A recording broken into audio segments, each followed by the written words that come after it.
नमस्कार। राष्ट्रपति द्रौपदी मुर्मू उन्होंने अपने संबोधन में नीट की धांधलियों का जिक्र किया और कहा कि देश की युवा प्रतिभाओं को अवसर मिलने चाहिए। दलगत राजनीति से ऊपर उठकर देशव्यापी ठोस समाधान की इस विवाद पर जरूरत है। फिर शुक्रवार सुबह लोकसभा में नेता विपक्ष राहुल गांधी ने नीट विवाद पर बहस की मांग की तो इसे अनसुना कर दिया गया। विपक्ष की नारेबाजी पर दोनों सदनों लोकसभा राज्यसभा स्थगित कर दिया गया। अब सवाल यह है कि क्या नीट विवाद पर बहस सदन की प्राथमिकता नहीं हो सकती और क्या केंद्र इसे टाल रहा है? फिर जवाबदेही कैसे तय की जाए और जो जांच चल रही है उसे क्या उसके खत्म होने का इंतजार किया जाए? छात्रों के मन में जो सवाल चल रहे हैं या फिर वो जो खुलकर बातें जानना चाह रहे, समझना चाह रहे, उन सवालों का जवाब कहां से मिल सकता है? आज के स्ट्रेट टॉक इन्हीं सवालों के साथ जस हिंदी के इस बेहद ही लोकप्रिय कार्यक्रम में सभी दर्शकों का बहुत बहुत स्वागत करती हूं। मेरा नाम है नेहा शुक्ला। तो गिरफ्तारियां भी हुई हैं, ये भी कहा जा रहा है कि सीबीआई उन गिरफ्तार लोगों से पूछताछ भी करेगी, लेकिन जो जांच चल रही है वो तो अलग विषय है। लेकिन क्यों ना जो छात्रों के मन में सवाल हो उनका सीधा सीधा जो जवाब है वो सदन से ही उनके पास पहुंचाने की कोशिश की जाए, संयुक्त रूप से सत्ता पक्ष की तरफ से भी और विपक्ष की तरफ से भी। इसमें हर्ज ही क्या है? इसलिए कुछ सवाल हैं जो हम चाहते हैं कि स्ट्रेट टॉक में पहले दर्शकों के सामने रखे जाए और उसके बाद एक बेहद ही विशेष अतिथि इन सवालों को समझने के लिए हम खासतौर से आपके सामने लेकर उपस्थित हैं, उनका भी परिचय आपसे करवाएंगे। लेकिन पहले ये सवाल आपके टीवी स्क्रीन पर। राष्ट्रपति मुर्मू ने नीट पर देशव्यापी ठोस समाधान की बात तो कही, क्या केंद्र सरकार के प्रयास इस दिशा में दिखते भी हैं?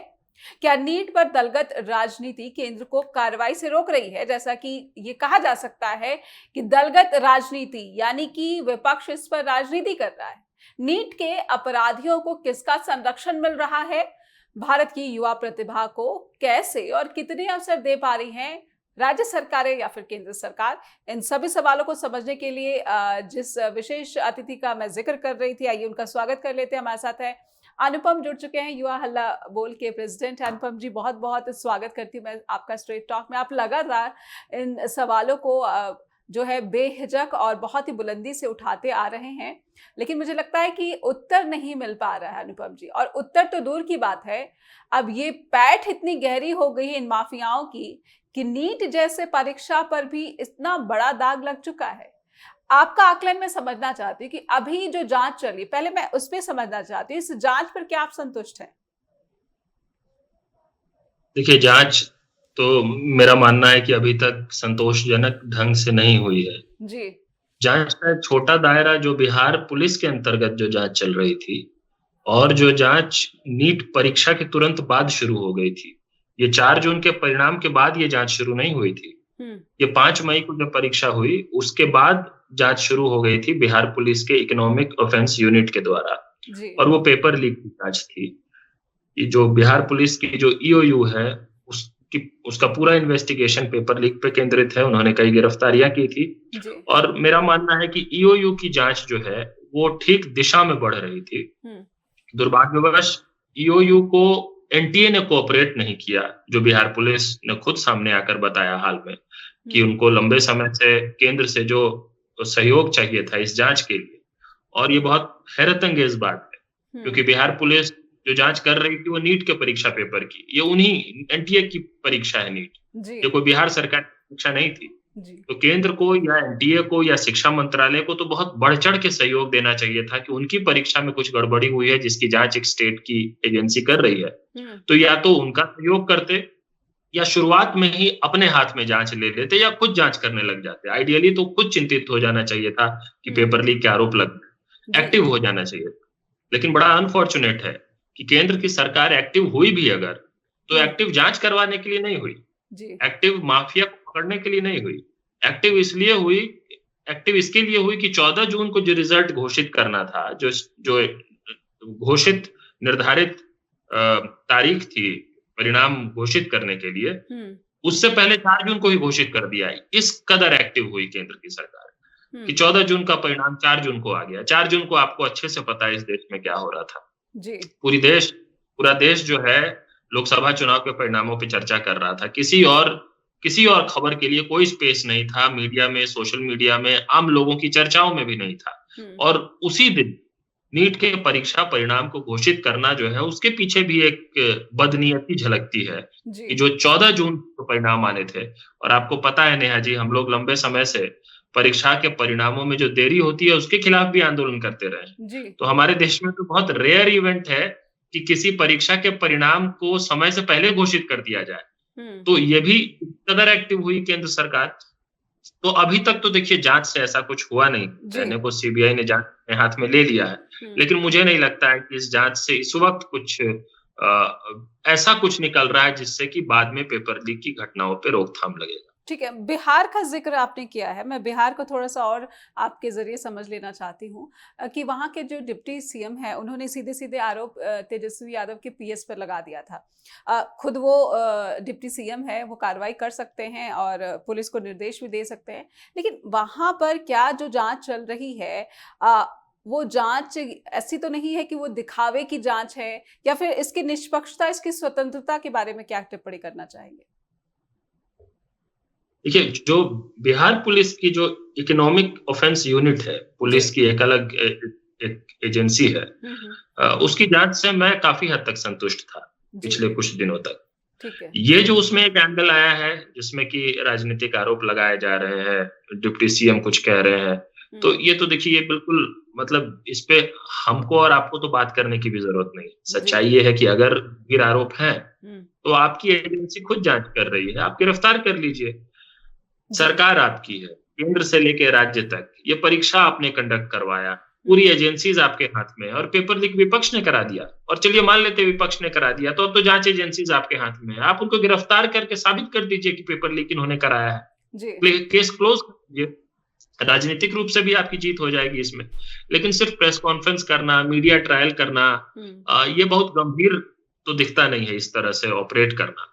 अगर कुछ गंभीर मामला है, तो जाँच एजेंसियों को बिल्कुल किसी को भी नहीं बख्शना चाहिए, वो कोई विपक्ष का नेता हो, पक्ष हुँ, का नेता हो। लेकिन मेरा जनरली ये मानना है कि पेपर लीक की जो घटनाएँ होती हैं हुँ, उसमें अगर तुरंत जाँच नहीं हुई है और तुरंत जो सरगना है वो नहीं पकड़ा गया है, हुँ। तो उनका संबंध सत्ताधारी दल से होता है आमतौर पे। जी, बहुत बड़ी बात है कि अगर तुरंत नहीं कार्रवाई हुई, तो कहीं न कहीं सत्ता के कुछ लोग जो है, उनकी मिलीभगत हो सकती है। ये जो अंदेशा आप जता रहे हैं और कुछ नाम जो अब तक आए हैं गिरफ्त में क्या क्योंकि मैंने आपकी एक वीडियो भी देखी थी, आप सीधे-सीधे कुछ तथ्यों की बात कर रहे थे। मैं चाहती हूँ कि हमारे दर्शकों के लिए भी उन तथ्यों को आप रखिए जो गिरफ्तारियाँ हुई हैं या जो संजीव मुखिया हैं, जिनके बारे में गिरफ्तार आरोपी ने कहा है कि वो जो पेपर बॉक्स है उसको तोड़ने के लिए विशेष रूप से आते थे। देखिए नेहा जी इसमें मैं एक बात कहना चाहता हूँ। मैं देख रहा हूँ पूरे देश में इस वक़्त नीट के जाँच के नाम पे जो डिबेट है हुँ, वो इसी के इर्द-गिर्द घूम रहा है कि ये संजीव मुखिया है जो सरगना है। किसी के हॉस्टल में अभ्यर्थी रुके थे तो वो कौन है? जी। किसी ने स्टूडेंट्स को एग्ज़ामिनेशन सेंटर तक पहुँचाया तो वो आरोपी है। हुँ, और मुझे ये चिंता है अभी कि ये पूरी जाँच के ज़रिए इसी तरह के 17 लोगों को पकड़ के हुँ, और जो सही में जिसने पेपर लीक कराया है, उसको बचा के इस जाँच को रफ़ा-दफ़ा कर दिया जाएगा, लीपापोती कर दिया हुँ, जाएगा। आप देखिए, अगर 67 स्टूडेंट्स टॉप कर जाते हैं नीट की परीक्षा में, जी। 720 आउट ऑफ 720 हुँ, तो वो संजीव मुखिया ने करा दिया क्या? अगर 14 जून को जो रिज़ल्ट घोषित होने वाला था, उसको 4 जून को घोषित करवा दिया, वो संजीव मुखिया ने करा दिया क्या? हुँ, वो तो कोई जो पावर में है उसने किया है ना। जी। तो ये ठीक बात है, आप जाँच करिए। हुँ, उसमें कौन-कौन लोग कम्प्लिसिट हैं, आप सबको पकड़िए। लेकिन जो कम्प्लिसिट लोग हैं, जो उसमें हिस्सेदार हैं, हुँ, उन्हीं के ऊपर सारा ठीकरा फोड़ के, वहीं पे कहते हैं ना बक स्टॉप्स बक वहीं पे रोक देना जी। और किसी तरीके से सरकार पे या सत्ताधारी दल पे या जो लोग पावर में हैं, उन पर छींटा नहीं पड़ने देना। हुँ, ये एक पूरा मोडस ऑपरेंडी है। जब जाँच होती भी है किसी भी तरह के पेपर लीक के मामले में, हुँ, हुँ, ये हमने कई राज्य सरकारों में देखा है और अब केंद्र सरकार में भी देख रहे हैं। तो जाँच को कभी भी जो सही मायने में जो सरगना होता है, जिसके आशीर्वाद से, जिसकी शह से ये इस तरह के अपराध जघन्य अपराध को अंजाम दिया जाता है, जी। उनको बचा लिया जाता है। तो तो मुख्य स ये जी। यानी कि जी मुख्य सवाल से भटकाने की ये सारी जो आप देख रहे हैं, जो आपने कहा है कि ये जो हम कभी संजीव मुखिया का, कभी जो रवि अत्री का नाम सुन लेते हैं, ये मुख्य सवालों से भटकाने की या फिर जांच की जो दिशा जिस तरीके से होनी चाहिए थी, वो दिशा वो नहीं है। ये भी समझना चाहूंगी कि क्या सदन से छात्रों के जो सवाल हैं उनका जवाब दिया जाना चाहिए, जिसकी मांग विपक्ष कर रहा है, और लेकिन जो सत्ता पक्ष है, स्पीकर इसकी इजाजत नहीं दे रहे हैं। तो आज के वक्त में भारत में छात्रों के बीच एक बड़ा सवाल ये है कि नीट पर जो जांच चल रही है, क्या वही सही दिशा में चल रही है, और उनके जो सवाल हैं कि उनके भविष्य का क्या, और अगर अधिकारियों की मिलीभगत है तो क्या उनकी भी पहचान की गई, उनको भी इस जांच में कहीं ना कहीं आरोपी बनाया गया है। नतीजों पर जो सवाल है, परीक्षा पेपर लीक की जो बात है वो तो ठीक है, लेकिन नतीजों पर सवाल है, क्या उस दिशा में भी जांच आगे बढ़ रही है। अनुपम जी ने ये बहुत ही गंभीर मसला उठाया है कि बहुत बड़ा संगीन सवाल तो ये है कि नीट के जो रिजल्ट हैं उस पर एक बहुत गंभीर गंभीर सवाल है, उस सवालों पर क्या जांच आगे बढ़ी। अनुपम जी, जो बात आपने कही कि पेपर लीक की जांच तो चल रही है, लेकिन जो नतीजे पर सवाल है उस दिशा में कुछ भी आगे नहीं बढ़ा है। ऐसे में बात आ जाती है अकाउंटेबिलिटी। एनटीए के प्रमुख पद से जो है सुबोध जी, उनका इस्तीफा आ जाता है सामने, तो क्या बस इतना ही जो है एक संतोषजनक जो है कार्रवाई मानी जाए, या फिर आप भी मानते हैं कि धर्मेंद्र प्रधान की भी जवाबदेही बनती है। जी, देखिए मुख्य प्रश्न यहाँ पे जवाबदेही का ही है नेहा जी, सही मायने में अगर कोई चीज है, और जवाबदेही उनकी जिनके हाथ में सत्ता है, जिनके हाथ में ताकत है, जो निर्णय लेने के लिए अधिकृत, जो पावर में है, उनकी जवाबदेही। जी जवाबदेही जो मैं बात अभी ब्रेक से पहले कह रहा था, ये नहीं कह रहा था कि संजीव मुखिया जैसे लोग या ऐसे लोगों पे कार्रवाई नहीं होनी चाहिए। जी सब लोग जो इस पूरे जघन्य अपराध में भागीदार हैं, हिस्सेदार हैं, सब पे कार्रवाई होनी चाहिए। उन छात्रों पे भी होनी चाहिए जिन्होंने पेपर खरीदा, मैं ये भी मानता हूँ, उन सब पे कार्रवाई। लेकिन जांच की सुई यहीं पे ना घूमती रह जाए, मेरी चिंता ये है। कई बार ये होता है कि क्योंकि ये स्टोरी बहुत इंटरेस्टिंग लगता है, तो हमारी पूरी मीडिया स्पेस में यही चलता रह जाता है कि यहाँ हजारीबाग में ये पकड़ा गया, गुजरात में उसके पास ये है, ये एक बहुत सेंसेशनल सा स्टोरी बनता है। तो ऐसे कई तो उसके कॉग्स हैं पूरे पूरे मामले में, छिटपुट जो लोग हैं जिन्होंने अपनी अपनी भूमिका निभाई। किसी ने उस पेपर को, किसी ने दलाली की, पेपर को स्टूडेंट्स तक पहुंचाया, किसी ने स्टूडेंट्स को इकट्ठा किया, किसी ने स्टूडेंट्स को एग्जामिनेशन सेंटर तक पहुंचाया, किसी ने पेपर को जलाया, किसी ने उनके लॉजिस्टिक्स का अरेंजमेंट किया। अब ये सब अलग अलग लोगों ने किया होगा, इन सब पे कार्रवाई करनी चाहिए। लेकिन इन्हीं पर कार्रवाई करके अगर हम रुक जाएंगे तो हम जांच को पूरी नहीं कर रहे हैं। मैं बस इतनी बात कह रहा था, जांच पूरी तब होगी जब ये पूरा नेटवर्क जो है, ये देखिए स्पोरेडिक इंसिडेंट नहीं होता है पेपर लीक एक ऑर्गेनाइज्ड क्राइम, एक ऑर्गेनाइज्ड क्राइम है जो शीर्ष में किसी ताकतवर व्यक्ति के शह के बिना नहीं हो सकता, कभी नहीं हो सकता। किसी ऐसे पॉलिटिशियन, पॉलिटिकल लीडर के आशीर्वाद के बिना नहीं हो सकता जो खुद सत्ता में, मैं ये मानता हूँ। ये कहना चाह रहा था मैं।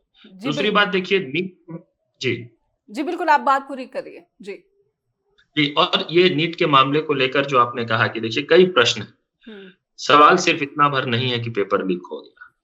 नीट में कई लेयर्स पे गड़बड़ियां हुई है। जो all India medical entrance exam है नीट, इसमें देखिए आमतौर पे हर साल कोई एक स्टूडेंट टॉप करता था, ज्यादा हो जाए 2 कर लेता था, बहुत एट मैक्स 3-4 स्टूडेंट टॉप कर जाएंगे। ये 67 स्टूडेंट्स का नीट की परीक्षा में टॉप कर जाए, ये खुद में संदेहास्पद है। 720 में 720 मार्क्स लिया, ये खुद में संदेहास्पद है 67 स्टूडेंट्स के द्वारा। ये एक साल में झटके में थोड़ा ना ऐसा परिवर्तन आ सकता है कि पिछले साल तक ये हो रहा था और इस साल ऐसा हो गया। चलिए, इसका कुछ लोग तर्क अलग अलग तरह का दे सकते हैं कि प्रश्न पत्र आसान था, तरह तरह का लॉजिक दे सकते हैं। अब मैं दूसरी बात कह रहा हूँ, मैं ये कह रहा हूँ कि इस परीक्षा में का जो पैटर्न था उसमें यह था कि अगर आप किसी भी प्रश्न का सही उत्तर देते हैं तो आपको +4 मार्क्स मिलेंगे, और अगर गलत जवाब हो जाए तो -1, -1। इसका मतलब क्या हुआ? इसका मतलब ये हुआ कि अगर आपको 720 में 720 नंबर नहीं आए हैं तो जो सेकंड बेस्ट स्कोर है वो 716 होगा ना। मतलब आपने एक प्रश्न छोड़ दिया, बाकी सबके सही जवाब दे दिए, तो 716 नंबर आने चाहिए। और अगर आपने एक गलत कर दिया तो 715 नंबर आने चाहिए, -1 हो जाना चाहिए। 718 नंबर किसी को आ ही नहीं सकता इस परीक्षा में। 719 किसी को आ ही नहीं सकता। नीट की परीक्षा में छात्रों को 718, 719 मार्क्स आए। अब बताइए इसका तो कोई तर्क नहीं हो सकता। और जब आप सवाल पूछते हैं तो बिल्कुल एक आफ्टर थॉट की तरह नीट एनटीए की तरफ से जवाब आता है कि हमने ग्रेस मार्क्स दिया। जी।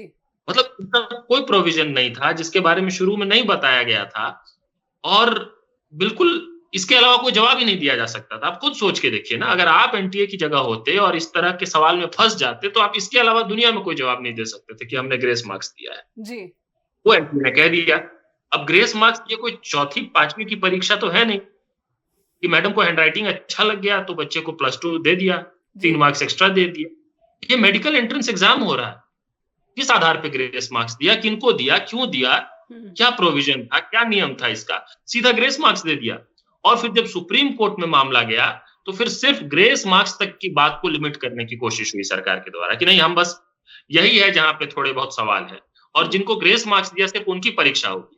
और जब उनके री एग्जाम करवाए गए ग्रेस मार्क्स वालों के, तो आपको जानकर आश्चर्य होगा नेहा जी कि 50% के करीब स्टूडेंट्स रीअपियर नहीं हुए। जब ये 1500 प्लस स्टूडेंट्स है जिनको ग्रेस मार्क्स दिया गया as per NTA, supreme court ने इनकी दोबारा परीक्षा करवाई, उनको दोबारा परीक्षा के लिए बुलवाया गया, उसमें 50% के लगभग आए ही नहीं। क्यों नहीं आए? इसमें और भी तीसरे लेयर पे है। आप एग्जाम का रजिस्ट्रेशन लिंक ओपन कर देते हैं एक झटके में, अलग अलग पॉइंट ऑफ टाइम पे। किसके लिए ओपन करते हैं, क्यों करते हैं? आखिरी मोमेंट तक आप मौका देने लग जाते हैं कि स्टूडेंट्स चाहें तो अपना सेंटर चेंज कर ले। ये सब क्या हो रहा होता है? और सबसे इंपॉर्टेंट बात कि इतने सारे लेयर्स में गड़बड़ी होने के बाद आखिर वो कौन व्यक्ति था जिसने ये फैसला लिया कि नीट का परीक्षा परिणाम हम 4 जून को घोषित करेंगे, 14 जून को नहीं। 14 जून को घोषित होने वाला था। डिले होता, ये तो आमतौर पे हमारे देश में हर परीक्षा में डिले होता है। आप प्रीपोन करके 4 जून को करवा देते हैं, बिल्कुल उसी दिन जिस दिन लोकसभा इलेक्शन का रिजल्ट घोषित हो रहा था। आप उस लोकसभा इलेक्शन परिणाम की आड़ में क्या था जिसको छिपाना चाहते थे, क्या था जिसको दबाना चाहते थे? इसकी जांच क्यों नहीं होनी चाहिए? और जब सवाल पूछा जाता है तो शिक्षा मंत्री जो है, वो सबसे पहला जो स्टेटमेंट उन्होंने दिया वो उन्होंने ये दिया कि कोई पेपर लीक नहीं हुआ। जी। ये जानते हुए कि आप ही की परीक्षा की में पेपर लीक की जांच इकोनॉमिक्स ऑफेंस यूनिट कर रही है, कईयों को अरेस्ट किया गया है, पेपर लीक साबित हो चुका है, उसके बावजूद शिक्षा मंत्री कह देते हैं पेपर लीक नहीं हुआ है। अब इस पूरे मामले में अब तक जो हुआ है ये देखकर तो यही कहा जा सकता है कि जो सरकार है वो छात्रों की तरफ नहीं है, सरकार पेपर लीक माफिया की तरफ। अगर सरकार छात्रों की तरफ होती तो आइडियली तो 5 मई के बाद ही पेपर लीक की जांच सरकार शुरू कर देती। वो नहीं किया तो 4 जून के बाद हर हाल में कर देती। लेकिन वो करने की बजाय उल्टा सरकार कहती है कि पेपर लीक हुआ नहीं है, और जब देश में इतना बवाल हुआ, आपके पास कोई जवाब नहीं है, पूरी तरह से गिर गए, तब जाके आपने सीबीआई को इन्वेस्टिगेशन दिया है। तो अब तक सरकार की जो गतिविधि है कहीं से भी pro nation, pro students, pro youth नहीं है, वो प्रो माफिया है। और प्रो माफिया होने की क्या मजबूरी हो सकती है? आखिर एकमात्र मजबूरी हो सकती है कि जिसको हम माफिया कह रहे हैं, असल में वो सरकार में बैठे लोगों से संबंधित लोग हैं, या तो उनके करीबी लोग हैं, या तो उनके आशीर्वाद पे है, या फिर ये जो पूरा नेक्सस है, ये जो पूरा धंधा है, इसके बेनिफिशियरी वो भी हैं जो सरकार में बैठे, चाहे वो आर्थिक बेनिफिशियरी हो, धन पैसे फाइनेंशियल बेनिफिशियरी हो, या फिर और तरह के बेनिफिशियरी। तो कहीं ना कहीं सरकार की जो कार्यशैली रही, आप कह रहे हैं कि एक्शन की बजाय वो डिफेंसिव ज्यादा दिखी है, कि जो भी गड़बड़ियां हो गई हैं उसका तर्क दिया जाए कि नहीं ये गड़बड़ी नहीं बल्कि जो है सही कार्रवाई और सही कार्यशैली है। ऐसे में एक सवाल, उसका जवाब समझना चाहूंगी, लेकिन सवाल के साथ आपको छोड़ जाती हूँ कि क्या एनटीए को स्क्रैप कर दिया जाना चाहिए? क्योंकि ममता बनर्जी ने कुछ इसी तरह की व्यवस्था की मांग प्रधानमंत्री नरेंद्र मोदी को चिट्ठी लिखकर की है। अनुपम जी, एनटीए कहीं ना कहीं विवादों की जड़, विवादों के केंद्र में, क्या स्क्रैप कर दिया जाना चाहिए और पुरानी व्यवस्था बहाल कर दी जानी चाहिए? राज्य स्तर पर मेडिकल प्रवेश परीक्षा की व्यवस्था शुरू की जाए, या फिर तमाम जो परीक्षाएं जिसको केंद्रीकरण करने की कोशिश की गई वो अब बिल्कुल असफल हो चुकी व्यवस्था दिखती है? देखिए, ये तो नेहा जी सही में अनफॉर्चुनेट है कि नेशनल टेस्टिंग एजेंसी की पिछली 4 परीक्षाएं जो है और जो पिछले 10-15 दिनों में ही जो सामने आई है, जिनकी जानकारी, वो 4 परीक्षाओं के सवाल है। जी। नीट यूजीसी के नेट की परीक्षा होती है, उसको एनटीए ने रद्द कर दिया पेपर लीक होने के नाम। जो सीएसआईआर का जो नेट की परीक्षा होती है, उसको स्थगित कर दिया। और जो नीट की परीक्षा, उसको तो परीक्षा से कुछ घंटे पहले स्थगित कर दिया। में तो बहुत हानि हुई है उनके जो कैंडिडेट्स हैं। ये सारी परीक्षाएं नेशनल टेस्टिंग एजेंसी ही कंडक्ट करवा रही थी। और एनटीए का क्या किया जाना चाहिए, इस सवाल के जवाब के लिए हमें लगता है कि हमें ये समझना चाहिए कि एनटीए असल में बनाया क्यों गया था। देखिए, एनटीए का गठन इस उद्देश्य से हुआ था, और क्योंकि उसके पीछे हम लोग के आंदोलन की भी एक भूमिका थी। हम लोगों के आंदोलन में हमने ये डिमांड किया था एक समय कि हमारे देश में सेंट्रलाइज्ड टेस्टिंग एजेंसीज होनी चाहिए, जो सरकार की अपनी। उसके पीछे का हमारा तर्क ये था कि कई परीक्षाएं हमारे देश में होती है जिनको आउटसोर्स कर दिया जाता है। अलग अलग आईटी फर्म्स को, अलग अलग कंपनीज को परीक्षा कंडक्ट करने का काम आउटसोर्स कर दिया जाता है। और जब उन परीक्षाओं में गड़बड़ी होती है तो क्या होता है कि उस प्राइवेट कंपनी के किसी कर्मचारी को जेल में डाल दिया जाता है कुछ दिन के लिए, और एट बेस्ट ये होता है कि उस कंपनी को ब्लैकलिस्ट कर दिया जाता है और सरकार अपनी जवाबदेही से बच जाती है। सरकार कहती है कि हमने, देखो, ये प्राइवेट कंपनी थी, इसने गड़बड़ी किया, इसको हमने ब्लैकलिस्ट कर दिया, तो दोबारा हम ठेका नहीं देंगे, और सरकार की जवाबदेही बच जाती है। हमने ये कहा था कि हमारे देश में अगर ये छोटी छोटी कंपनियां जो 3 और छप्पर में से जो चल रही हैं, वो अगर परीक्षाएं कंडक्ट कर सकती हैं, तो भारत सरकार के पास अपनी सेंट्रलाइज्ड एजेंसी क्यों नहीं होनी चाहिए? क्यों परीक्षाओं को कंडक्ट करने का काम आउटसोर्स किया जाए, ताकि एक जवाबदेही सरकार की बने और हमारे पास बेहतर इंफ्रास्ट्रक्चर हो परीक्षा करवाने की। ये ऑब्जेक्टिव था। इसी के बाद नेशनल टेस्टिंग एजेंसी का गठन हुआ था। आज हमें यह पता चलता है कि नेशनल टेस्टिंग एजेंसी जैसी संस्थान जो है, वो कुछ गिने चुने कर्मचारियों के द्वारा चल रही है। उसमें भी कर्मचारियों को आउटसोर्स कर दिया गया है, उसमें भी परमानेंट एम्प्लॉइज नहीं है, उसमें भी परीक्षा कंडक्ट करने के अलग अलग एस्पेक्ट्स को आउटसोर्स किया जा रहा है। तो समझिए, अगर एनटीए बनने के बाद भी वही काम हो रहा है जिस काम से बचने के लिए एनटीए बना था, फिर एनटीए का क्या? तो एनटीए को स्क्रैप कर देना चाहिए, ये मैं नहीं बोलूंगा इस वक्त, लेकिन ये जरूर होगा कि एनटीए का जो रियल ऑब्जेक्टिव था, उस दिशा में काम होना चाहिए। एनटीए के पास फंक्शनरीज होने चाहिए, फंड्स होने चाहिए, मैन पावर होनी चाहिए, अथॉरिटी होनी चाहिए, और सबसे बड़ी बात कि अकाउंटेबिलिटी होनी चाहिए। जवाब देना पड़ेगा एनटीए को, सवालों के जवाब। एनटीए ये नहीं कह सकती है, एक जो मॉडल बना है इस सरकार में कि सोसाइटी के तौर पे रजिस्ट्रेशन करा देते हैं किसी भी चीज का, पीएम केयर्स फंड का पता नहीं ऐसा रजिस्ट्रेशन करा देंगे कि कोई सवाल का जवाब ही नहीं देंगे, आरटीआई से बाहर हो गए। तो इस तरह की चीजें लोग कर देते हैं किसी भी इंस्टीट्यूशन के साथ। अगर ये नहीं होता है, सवाल का जवाब आए, अकाउंटेबिलिटी बने, और फंक्शनरीज हो, फंड्स हो, अथॉरिटी हो, इंफ्रास्ट्रक्चर हो, तो एनटीए जैसे एजेंसीज की जरूरत है हमारे देश में, सेंट्रलाइज्ड टेस्टिंग एजेंसी के।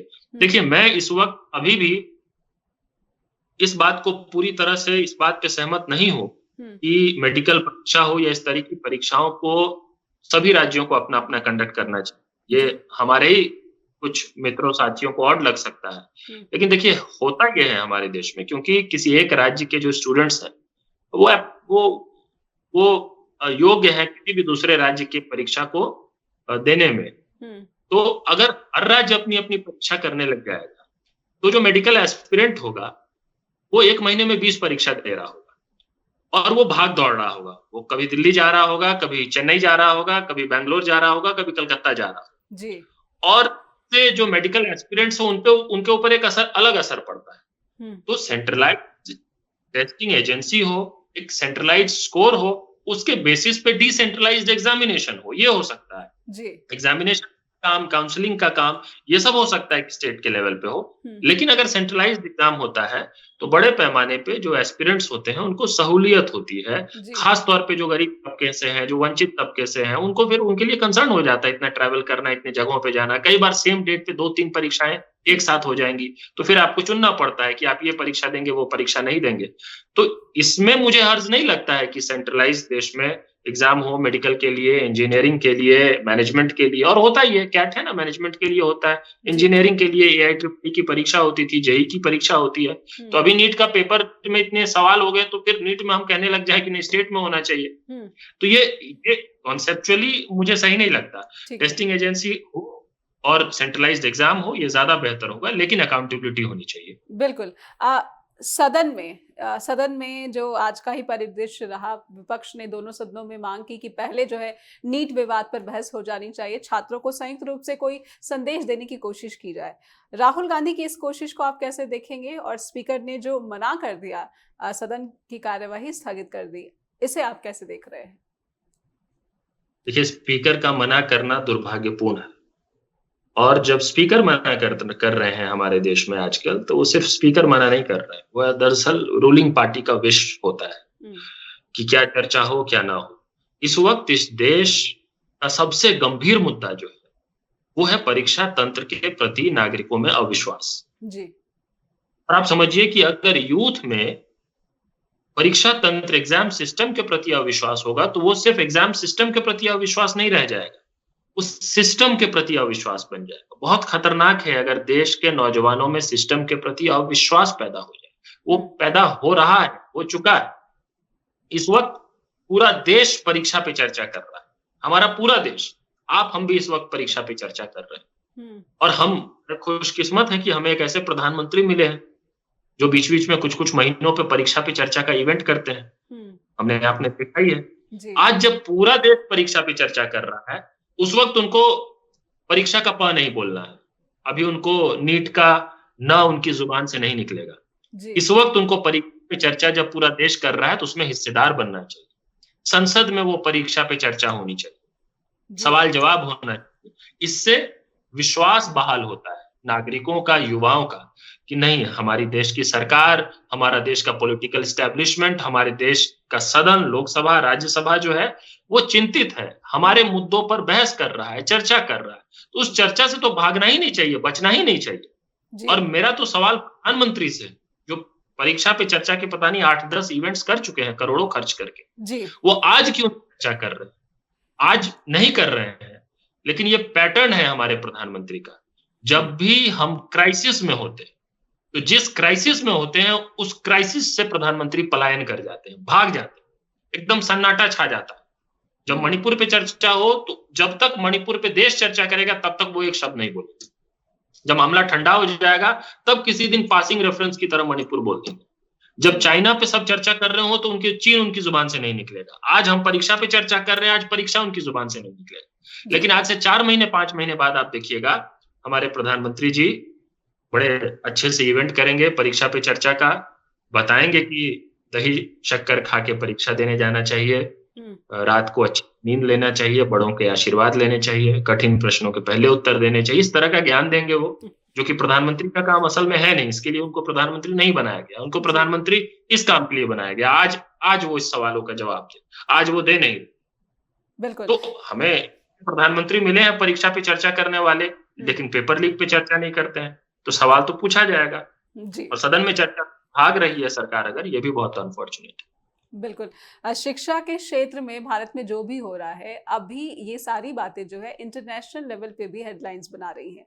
ऐसे में द्रौपदी मुर्मू ने युवा प्रतिभा की बात की, उनको बेहतर अवसर की बात की। समझेंगे इसको भी कि मुर्मू के जो संबोधन में इस बात का जिक्र हुआ, क्या सरकार की इंटेंशन दिखती है, लेकिन क्योंकि मामला बहुत ज़्यादा अब अगेंस्ट दिख रहा है, इसीलिए इसको थोड़ा सा ठंडा करने की कोशिश में सरकार की नीयत दिखती है, ना कि सवालों के जो जवाब है, जो छात्रों के सवालों के जवाब है, वो सदन से देने की कोशिश की ये नियत दिखती है। और हम बात कर रहे हैं नीट की परीक्षा में जो जांच चल रही है, लेकिन सदन की जो जवाबदेही है छात्रों के प्रति, स्टूडेंट्स के प्रति, देश के युवाओं के प्रति, वो जवाबदेही क्या दिख भी रही है? विपक्ष आवाज उठा रहा है लेकिन बहस से इनकार।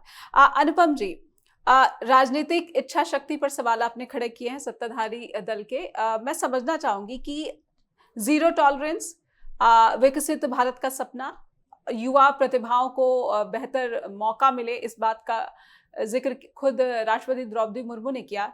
इन सभी मंजिलों तक अगर पहुंचना है तो क्या यही रास्ता है? शिक्षा के क्षेत्र में ये जो माफियाओं का राज दिख रहा है, और मुझे लगता है कि युवा हल्ला बोल तो लंबे समय से बार बार, चाहे वो पेपर लीक हो, चाहे वो अन्य जगहों पर रिक्रूटमेंट से जुड़े हुए जो भी यहाँ पर धांधलियां सामने आती है, आप आवाज बुलंद करते रहे हैं।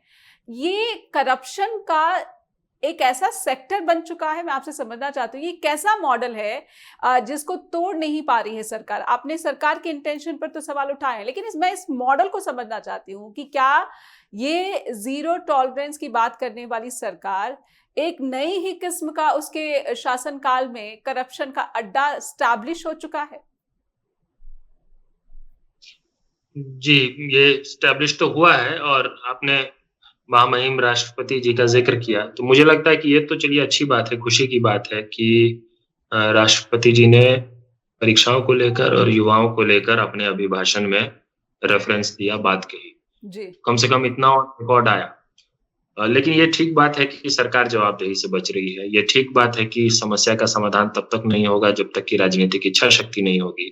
और ये भी ठीक बात है कि राजनीतिक इच्छा शक्ति तब तक नहीं होगी जब तक कि अपराध और राजनीति जो है, इसका डिस्कनेक्ट ना बनाया जाए, इसको डीकपल ना किया जाए। एक्चुअली इसको हम अपराध कह रहे हैं, जो बिल्कुल एक संगठित अपराध है। पेपर लीक एक ऑर्गेनाइज्ड क्राइम है, जो कोई छिटपुट घटना नहीं होती है, बड़े स्केल पे ऑर्गेनाइज्ड ढंग से क्राइम अंजाम दिया जाता है। देखिए, चीट, इसको आपके दर्शकों के लिए मैं एक बात बता देता हूँ। जो चीटिंग होती है ना, वो कई बार स्पोरेडिक होती है। मतलब कि किसी एग्जामिनेशन सेंटर को कॉम्प्रोमाइज कर लेना, या किसी कैंडिडेट के बदले किसी दूसरे सॉल्वर को बिठा देना, ये सब हमारे देश में होते रहे लंबे समय से। ये कोई मोदी जी की सरकार आने के बाद होना शुरू नहीं हुआ, पहले भी होता था। लेकिन इस सरकार में जो विशेष परिवर्तन आया है वो ये कि हमारे देश में पेपर लीक नहीं हुआ करता था। कैट का पेपर लीक हुआ था एक बार, और वही रंजीत डॉन हमारे बिहार के जो थे वो मशहूर हो गए थे कि कैट का पेपर लीक करवा दिया, गजब बात होगी। मतलब पेपर लीक सेंट्रलाइज ढंग से हो जाए, ऐसा आमतौर पे नहीं होता था। अब तो कोई परीक्षा होती ही नहीं है जिसका पेपर लीक किया, जिस पर आरोप न लगे।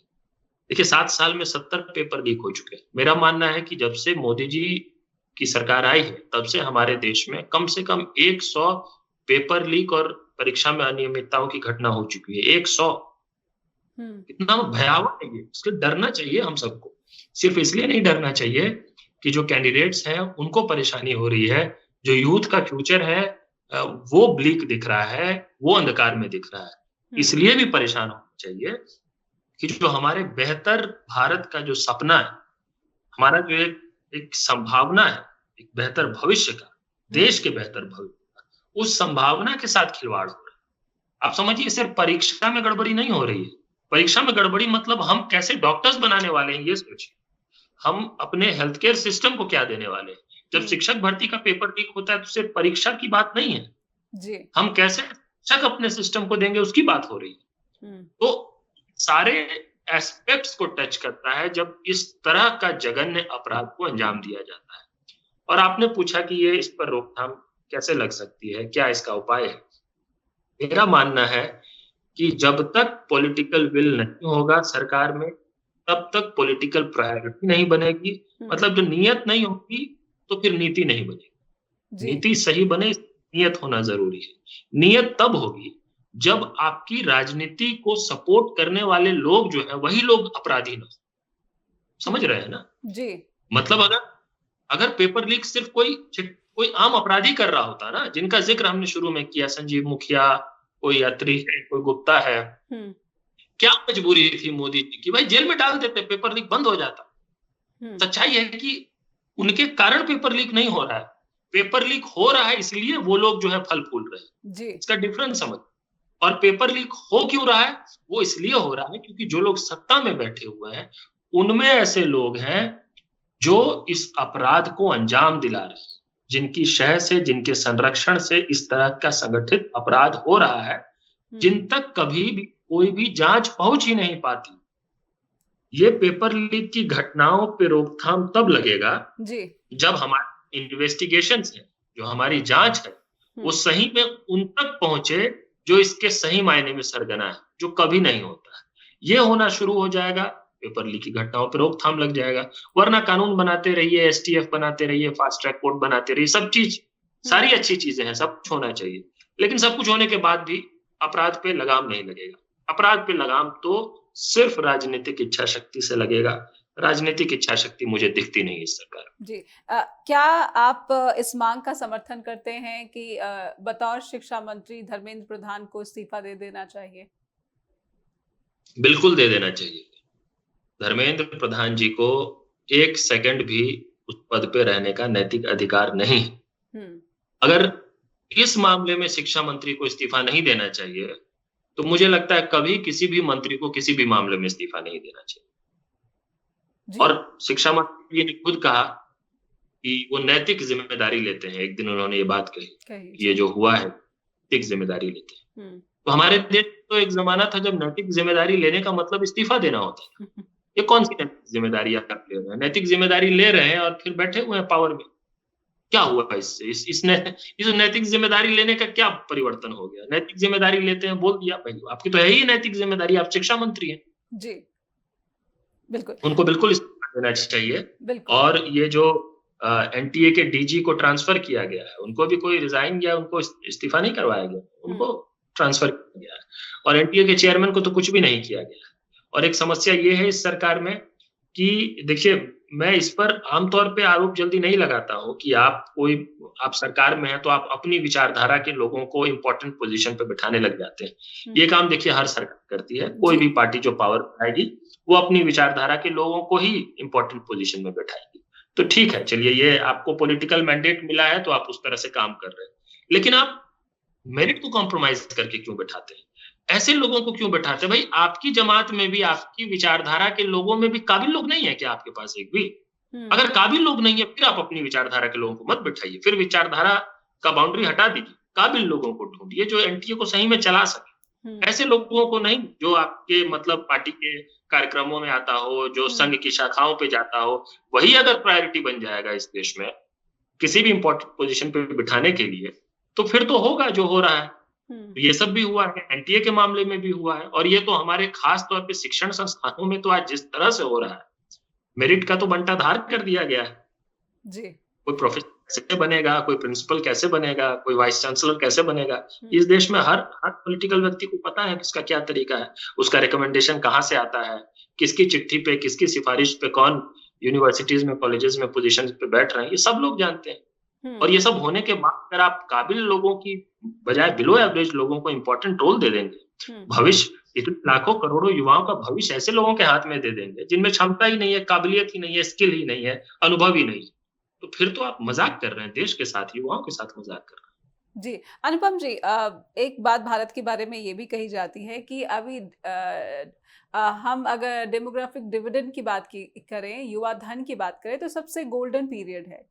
क्या वो गोल्डन पीरियड हम बहुत हद तक जो है अपना बर्बाद कर चुके हैं या कर रहे हैं? इस पर आपकी एक टिप्पणी लेना चाहूंगी, बहुत ही संक्षेप में, समय समाप्त हो रहा है। जी जी जी। नहीं, ये तो मेरी हमेशा से एक चिंता रही है नेहा जी कि हमारा जो डेमोग्राफिक डिविडेंड है, वो एक सुनहरा अवसर था हमारे देश की आर्थिक विकास, सामाजिक विकास और देश को सही मायने विश्व गुरु बनाने की बात है। अगर सही में हमें अच्छे दिन लाना है, सही में विकसित भारत बनाना है, सही में विश्व गुरु बनाना है, तो इस डेमोग्राफिक डिविडेंड का बहुत फायदा उठा सकते हैं। लेकिन डेमोग्राफिक डिविडेंड का फायदा उठाने के लिए हमें अपने युवाओं को शिक्षा, रोजगार, कौशल, मूल्य देने की जरूरत है।